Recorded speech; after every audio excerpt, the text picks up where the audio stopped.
Hi, my name is Harry Jacobs and I am the North of 60 Gamer, and welcome! Today we are going to take a look at The Veil. This is a deck building game from 1 to 4 players. You can play with 3 players. There are many different modes that you can play this game. This is a straight deck builder similar to Heroes of the Realm. So let's get down to the table, take a quick look at what is in the box. I've pulled out 2 starter decks that we're going to use, and let's get playing and show you how this game goes. Let's get playing and show you how this game works and simulate a 2-player game. There is a solo mode, and we'll talk more about that when we get down to the table. So here are the components that are in the box. This came to me not in shrink. This is a demo box that was given to me by the designer. This is the first campaign, and I think that's from 2018. I am not 100% sure. I'll put it down in the comments afterwards. The game is available on their website, and we'll talk more about that a little bit later. But basically, there's 380 cards here. I've picked out 2 decks, and you can't really see them very well, but there is the Necromancer deck, which is the Dark Fates deck, and there it is. So there's your Necromancer. So we got some marvelous art here, along with the back, which tells you what your starting cards are. Each deck contains 36 Fate cards, and you will place them in your Fate row, and they come in 3 different synergies. We have the green, the blue, and the red, along with the starting cards, and we'll talk more about that when we actually start to play. And that's the Necromancer. And we have the Wizard. The Wizard doesn't play with the Dark deck. It faces the forces of nature, and they share that with the Druid. In fact, there's 5 decks in this box, along with 15 heroes and 5 villains. This game is designed to be one-on-one with heroes, or one-on-one with villains, or 2-on-1 on villains, because villains have a very high count. There's also a campaign game. I do not have that, but it has special cards that allow you to play basically cooperative, similar to Heroes Realm, basically, that you're going to try to fight the ultimate bad guy and their minions and try to go through the campaign. And there's 2 campaigns available for each box. This is the first box. There was a second box, and now we have the 3rd box out on Kickstarter. And the rules are very, very simple. Easy to play. And so we're just going to dig in. We're going to set this game up, and we're just going to dig in and start playing. And I'm going to show you a number of rounds, how you play, and how simple this is. It is kind of unique because each player has its own deck. The Fate cards and the Fate row is the market for each individual person, so you don't buy from a common deck or a common market. You buy from your own Fate. And we'll talk about that when we look at the cards a little bit closer. So we're going to set this up and we're going to get playing, and this is The Veil. Now, I've changed the setup a little bit differently, only because of space considerations and the way I want to present this to you in terms of sort of 2 opposing armies. That is how the game begins. I just adjusted my lights a little bit. You can see his deck right here. So I'm going to do the first thing. I'm going to pull his 5 cards off to the side for the moment, and we're going to play our first cards. We have a dispel, but we have really nothing to dispel. We can have 1 coin, 3 coins, and I can banish the draw, but I'm going to play my Arcane Armor, which is a shield 4. So that's going to protect me. So there's a little bit more high shielded values here because the Wizard is only a 25. So he has nothing to dispel. He has 3 points. So I think he's going to go after the Guardian Bear.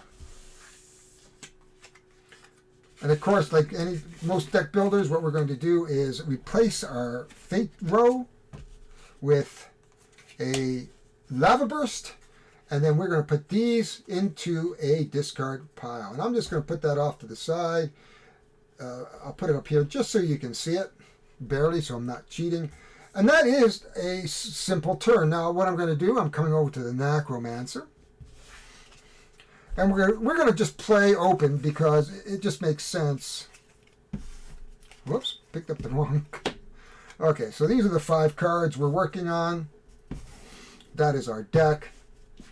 So here are the 5 cards that our Necromancer is using. He has a skeleton. He has a graveyard. He has another skeleton. Another graveyard and another skeleton. This does not bode well for us. The first thing we do is we're going to take our graveyard. Does he have anything for 2? He does. He could pick up another skeleton, but it doesn't really maximize his points. I think for the 2 he's going to pick up is the extra coin, because he's got a lot of offense right now.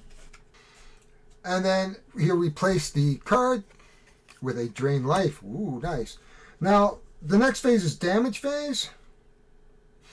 So he's going to take 2, 4, and it kills the bear, the arcane armor, I should say. And the arcane armor then goes into the discard.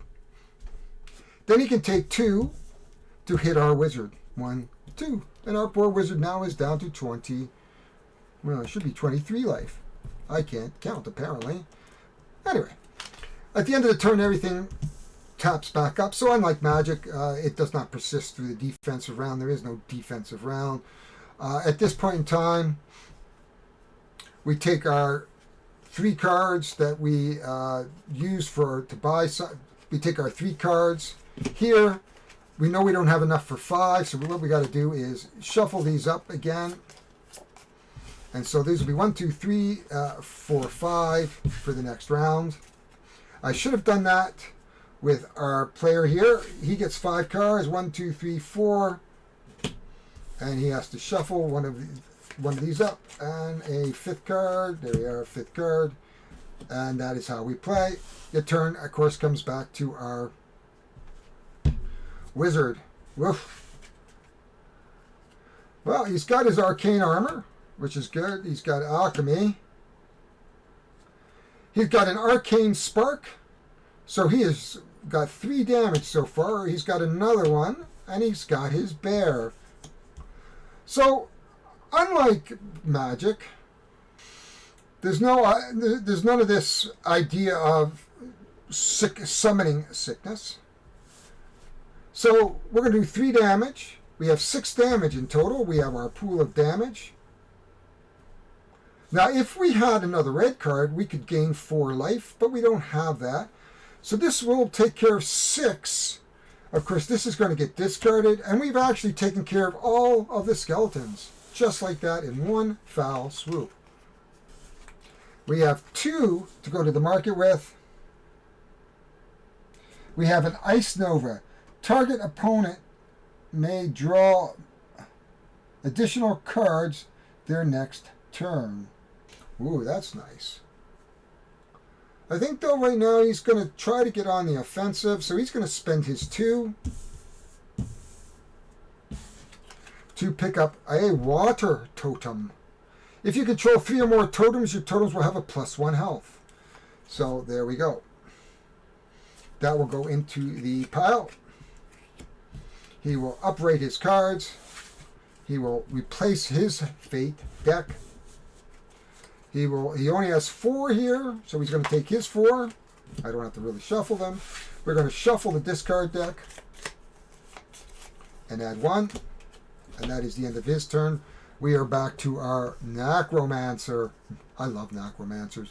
Hasn't taken any damage, but he certainly take a big hit on his skeleton forces. He's got a graveyard for 1, another graveyard for 2, another graveyard for 3, 4. And he doesn't have, unfortunately, he does not have a synergy, or else he could pick up a skeleton from the discard pile. So that gives him 6 gold.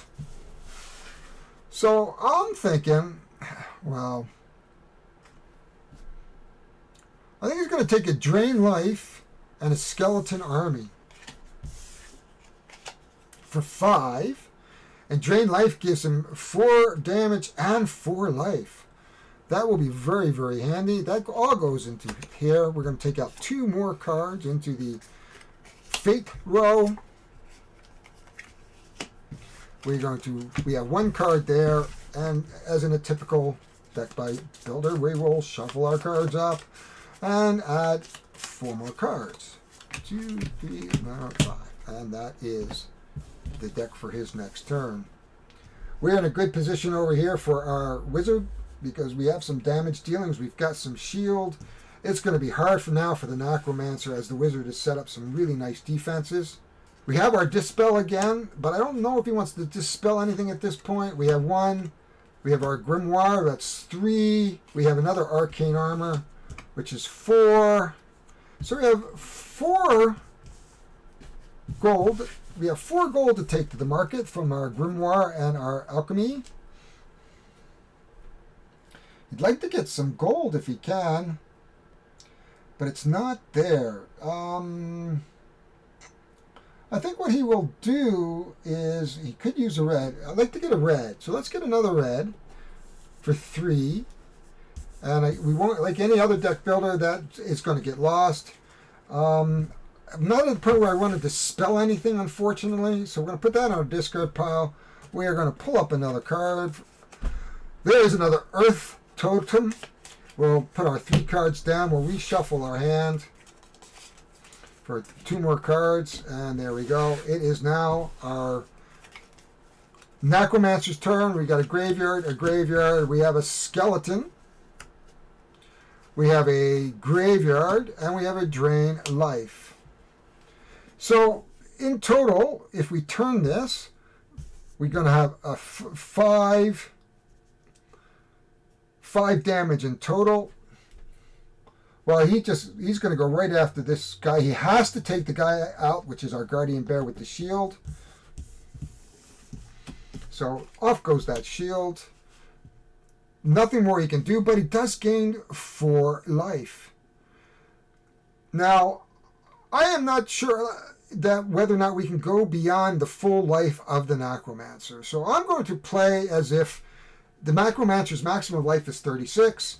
I know in Heroes Realm you can take it up forever, but let's just play as this is 36. That's his life. You can't go beyond your life.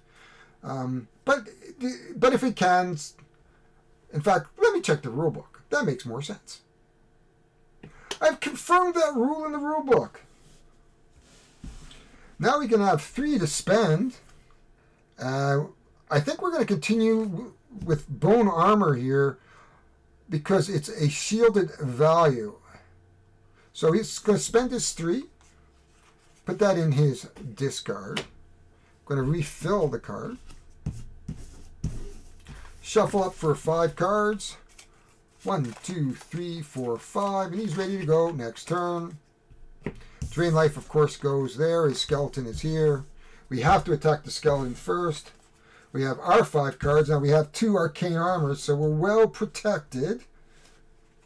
So we have an alchemy card. We have our arcane spark.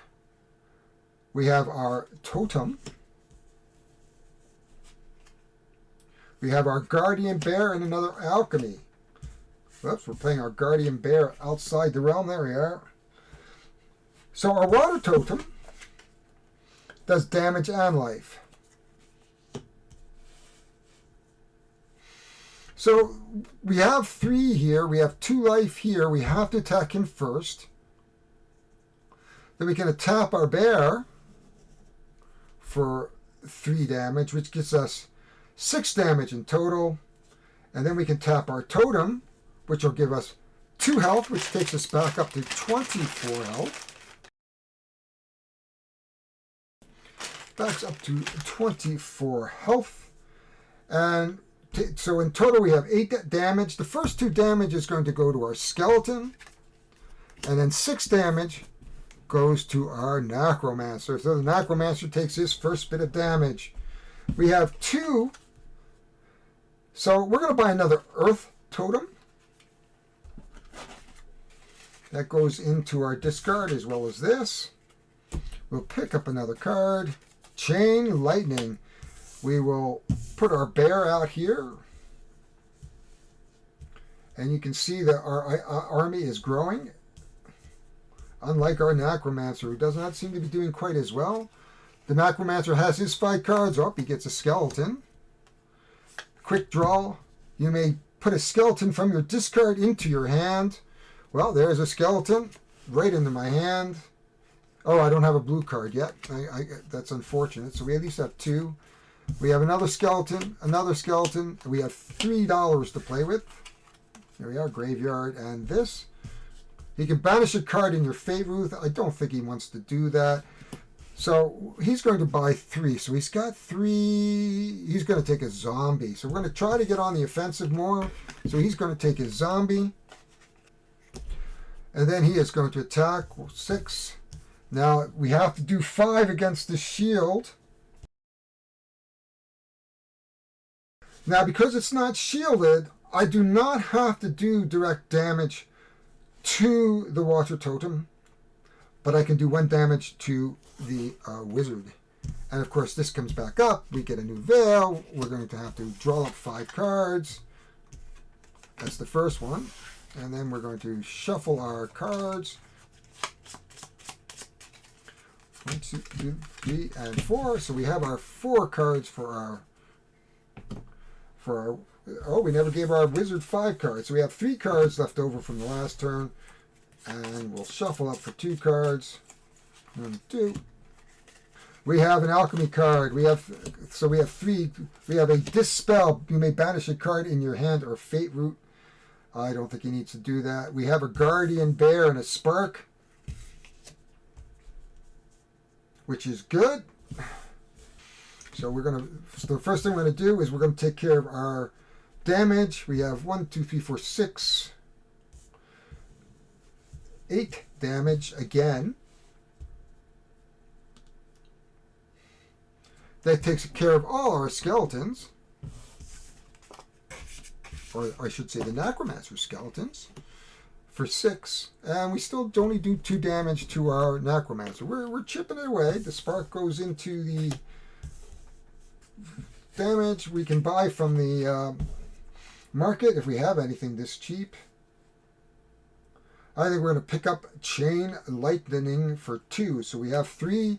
We're going to pick up chain lightning. That's going to go into our discard pile. We're going to replace our fate deck with another fire totem. Ooh. And then we're going to replace 1, 2, 3, 4. We're going to shuffle up for 5. So this game really keeps these decks pretty thin. The necromancer is going to go 1, 2, 3, 4, 5. And he's got a graveyard. He doesn't have a blue card anywhere. Oh, he does. So he's going to play a skeleton. He is going to play this, gives him 2 gold, and the synergy allows him to not only take 2 life, which is helpful. You may put a skeleton from your discard pile into your hand. Of course, we're going to play that. And we have the zombies. So let's look in the market. We have, we have 4 to play with. Oh, I'm thinking we're going 4 with Warlocks of the Coast. That might be a bit of a play on Wizards of the Coast. We're going to put that in our discard pile. Now we can have attack. We have zombies, and what does it say about zombies? When this recruit dies, you may put a skeleton from your discard pile into your hand.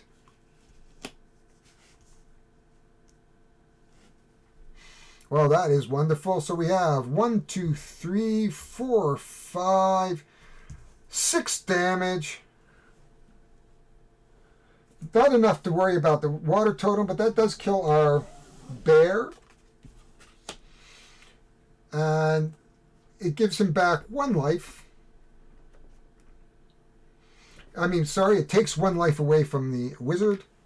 And that is his turn. Everybody kind of untaps. There we go. We are starting to get some armies.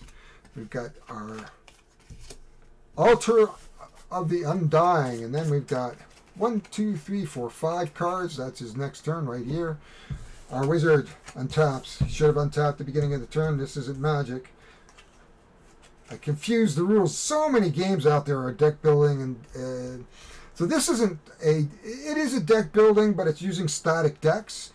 So there's no elements of building your own deck. I'm sure you could. There are other decks, We have another Guardian Bear right there. We have 2 Alchemy.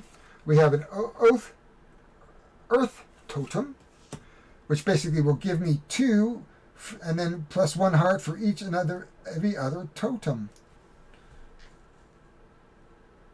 But I don't have 3 or more totems yet. And then we have Chain Lightning. And you can see our synergies. So we have 2 synergies here, which allows me to draw back up to my life. I'm still not at full life, so I will give myself life. And I have 2 coins over here, so we'll tap him for the 2 coins, which gives us 4 altogether. Yeah, not enough for that, not enough for that, but it gives me enough for my Ice Nova and my another Fire Totem. And we'll put that there. And then we will attack. So we have 4, 5, 6, 7, 8, 9. So we have 9. That takes care of the 2 zombies.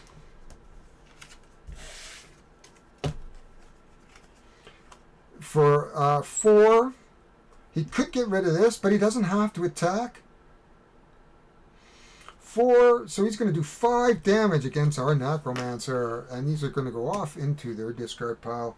That's it. His Chain Lightning goes up. We get 2 more cards out on the thing, and we have a Spectral Beast. Ooh, that's an interesting one because it gives us, depending on our synergies, out on the board. So that's kind of neat. And we're going to go 5 cards. 1, 2, 3, 4. So it looks like the Wizard is outstripping the Necromancer at this point in the game.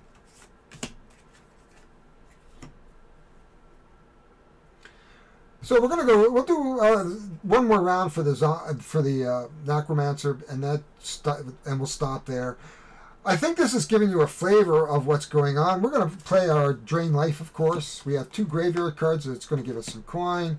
We have a Bone Armor that's a shield.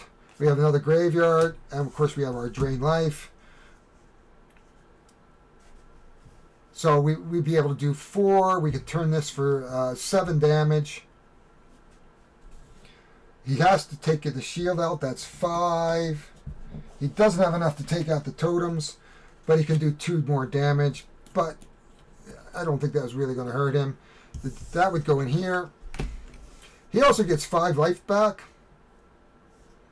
Just like that. And that game would go on and on and on until somebody runs out of life. Or your decks get so thin that you can't play anymore. And I've seen that happen in Cthulhu Realms. But that is the basics of the Veil. So let's go up and let's talk about it in terms of what I think about the Veil and the state of the game. So, what did I think of the Veil? The Veil is a great little deck building game. You saw the trailer at the end, and I certainly believe that this is a good deck building game. If you like games like Heroes Realms and Star Realms, this game is very similar in that type of a game. The rules are very, very simple. It's easy to play, easy to get into. There's lots of variety in the decks. You know, with 15 different, in this particular box, there's 15 different heroes, 5 villains, and 380 cards. Of course, if you get the second season, you're going to extend that out. I believe with all of them together, there's like 60 heroes out there. This is including the new Kickstarter that's out there. I have backed that Kickstarter, the 3rd season, which is like the Dragon. And I've decided I want to get the campaign and all that, so I've gotten the 2nd tier, just not the box, but the whole thing. If you want to get everything, it's fairly expensive at $360 US, which makes it about $450 Canadian. So it's a little bit on the pricey side. But the Veil is a good deck builder. I highly recommend it for a deck building game. The rules, the quality, everything is good about this game. And it comes in a small box, which I always appreciate. My name is Harry Jacobs. I am the North of 60 Gamer. And if you like what you see, please hit the like button. subscribe. I would really appreciate you adding your subscription to this channel. If you want to get in touch with me, please put some comments down below. Find me on Facebook at one of the many different Facebook pages I hang out at. And please say hi. If you want to see a game or have some suggestions or even just want to hang out with me, maybe we can do a Zoom or something and we'll just go and talk about games for a while. Talk to you later, folks. Have a good gaming weekend. Have a good gaming week and stay safe.